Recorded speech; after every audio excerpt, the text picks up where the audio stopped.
दोस्तों स्वागत है आप सभी का बिहारी मीडिया न्यूज चैनल में। आज के इस वीडियो में देखेंगे कैसे बिहार में चुनाव से पहले बड़े बदलाव और खुशखबरी का दौर शुरू हो गया है। साथ ही देखेंगे कैसे 16 जिलों में खुलेंगे 19 नए केंद्रीय विद्यालय जो बच्चों के लिए शिक्षा की नई राह खोलेंगे। साथ ही जानेंगे किस तरह हर शुक्रवार को जीविका खाते में आएंगे 10,000 रूपए मुख्यमंत्री महिला रोजगार योजना के तहत। त्योहार से पहले महंगाई का भी झटका है। LPG सिलेंडर के दाम बढ़े लेकिन उज्ज्वला योजना से 25 लाख नए कनेक्शन लोगों तक सुविधा पहुंचाएंगे। रेल यात्री भी अब नए नियम के तहत पहले 15 मिनट सिर्फ आधार वेरीफाइड यात्री टिकट बुक कर सकेंगे। दिवाली से पहले केंद्रीय कर्मचारियों के लिए भी खुशखबरी है। महंगाई भत्ता 3% बढ़ाया गया और पढ़ाई के मैदान में तैयारी कर रहे छात्रों के लिए BSEB ने नई STET परीक्षा तिथि जारी की। एडमिट कार्ड 11 अक्टूबर से डाउनलोड होंगे। तो आइए हम आपको दिखाएंगे कि ये सभी फैसले और बदलाव किस तरह आपकी जिंदगी और बिहार की तस्वीर को बदलेंगे। तो आगे बढ़ने से पहले आप चैनल को सब्सक्राइब करके हमें सपोर्ट जरूर करें और आप ये वीडियो किस जिला से देख रहे हैं कमेंट करके जरूर बताएं। तो चलिए शुरू करते हैं पहली खबर से।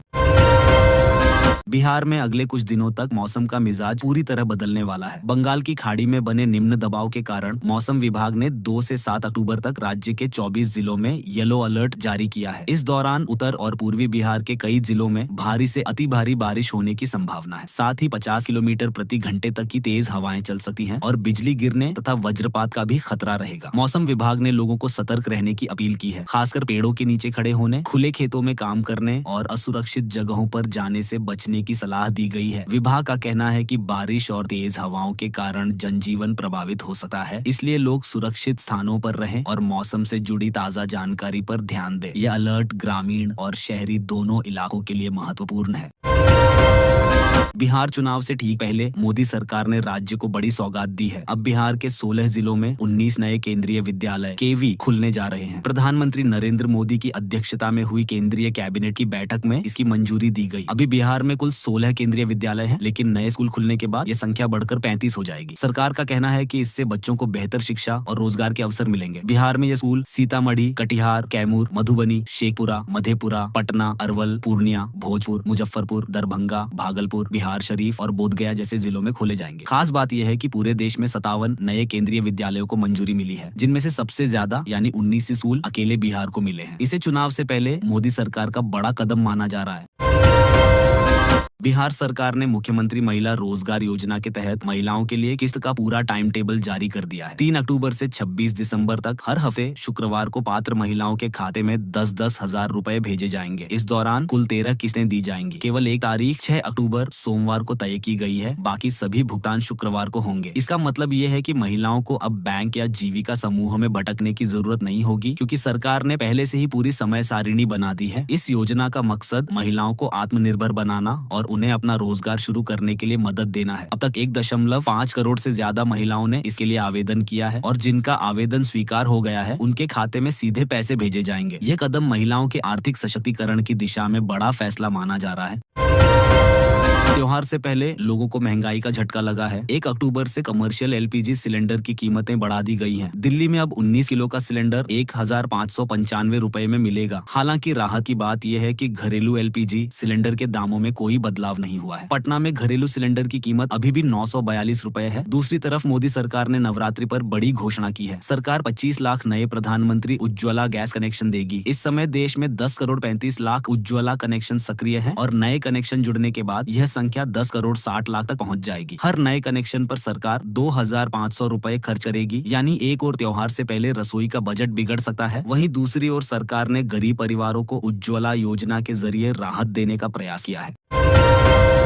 रेल यात्रियों के लिए 1 अक्टूबर 2025 से नया नियम लागू हो गया है। रेलवे ने टिकट बुकिंग में हो रही धांधली को रोकने के लिए यह कदम उठाया है। अब रिजर्वेशन खुलने के बाद पहले 15 मिनट तक सिर्फ वही यात्री ऑनलाइन टिकट बुक कर पाएंगे जिनका आधार वेरिफिकेशन पूरा हो चुका है। यह नियम IRCTC की वेबसाइट और मोबाइल ऐप दोनों पर लागू होगा। फिलहाल यह बदलाव तत्काल टिकट बुकिंग पर ही लागू किया गया है। यानी यदि आप तत्काल टिकट लेना चाहते हैं तो पहले आधार से अपना अकाउंट वेरीफाई कराना जरूरी होगा। दूसरी ओर रेलवे स्टेशन के कंप्यूटरीकृत PRS काउंटर से टिकट लेने वाले यात्रियों पर इस नियम का कोई असर नहीं पड़ेगा। रेलवे का कहना है कि इस व्यवस्था से दलालों पर लगाम लगेगी और असली यात्रियों को टिकट आसानी से मिल पाएगा। त्योहारों के सीजन में यह नियम खास तौर पर यात्रियों के लिए मददगार साबित हो सकता है।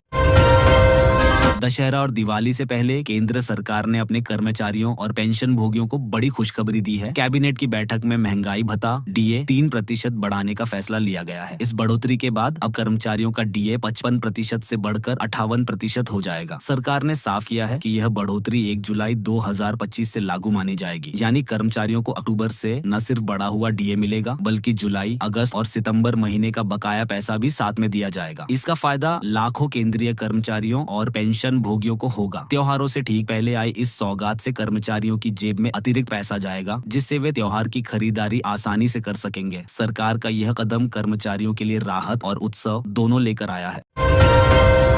बिहार के लाखों अभ्यर्थियों के लिए बड़ी खबर आई है। बिहार विद्यालय परीक्षा समिति ने माध्यमिक शिक्षक पात्रता परीक्षा STET 2025 की नई तिथि जारी कर दी है। पहले यह परीक्षा 12 अक्टूबर से 31 अक्टूबर तक होने वाली थी, लेकिन अब शेड्यूल में बदलाव किया गया है। नई तिथि के अनुसार परीक्षा 14 अक्टूबर से कंप्यूटर आधारित टेस्ट CBT मोड में आयोजित होगी। समिति ने साफ किया है कि परीक्षा का रिजल्ट 16 नवंबर 2025 तक घोषित कर दिया जाएगा। वहीं परीक्षा में शामिल होने वाले अभ्यर्थियों के लिए एडमिट कार्ड 11 अक्टूबर से आधिकारिक वेबसाइट bsabstat.org पर उपलब्ध होगा। यानी अभ्यर्थी 11 अक्टूबर से अपने एडमिट कार्ड डाउनलोड कर सकेंगे। इस बदलाव के बाद अब उम्मीदवारों को नई तिथियों के अनुसार अपनी तैयारी पर फोकस करना होगा।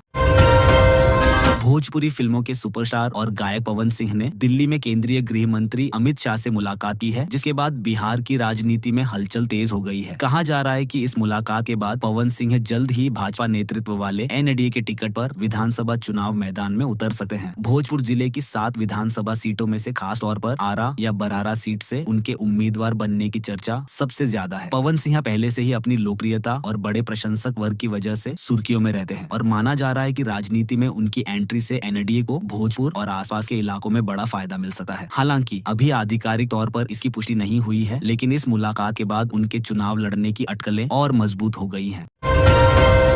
भारत निर्वाचन आयोग ने बिहार विधानसभा चुनाव 2025 की तैयारियों को लेकर मंगलवार को समीक्षा बैठक की, जिसमें कई अहम फैसले लिए गए। आयोग ने स्पष्ट किया कि 45 वर्ष से अधिक आयु के मतदाताओं और दिव्यांग मतदाताओं को पोस्टल बैलेट की सुविधा दी जाएगी, ताकि वे आसानी से अपने मताधिकार का इस्तेमाल कर सकें। इस श्रेणी में करीब 11,23,000 मतदाता आते हैं, जिनकी भागीदारी सुनिश्चित करने के लिए पोस्टल बैलेट की जानकारी और इसकी आसान उपलब्धता पर विशेष ध्यान दिया जाएगा। इसके साथ ही सोशल मीडिया पर फैलने वाली फेक न्यूज पर रोक लगाने के लिए ठोस तंत्र विकसित करने और मीडिया मॉनिटरिंग तथा सर्टिफिकेशन प्रक्रिया को सख्ती से लागू करने के निर्देश भी दिए गए। चुनाव आयोग का मानना है कि इन व्यवस्थाओं से न सिर्फ वरिष्ठ और दिव्यांग मतदाताओं की भागीदारी बढ़ेगी, बल्कि चुनाव प्रक्रिया पारदर्शी और निष्पक्ष भी बनेगी।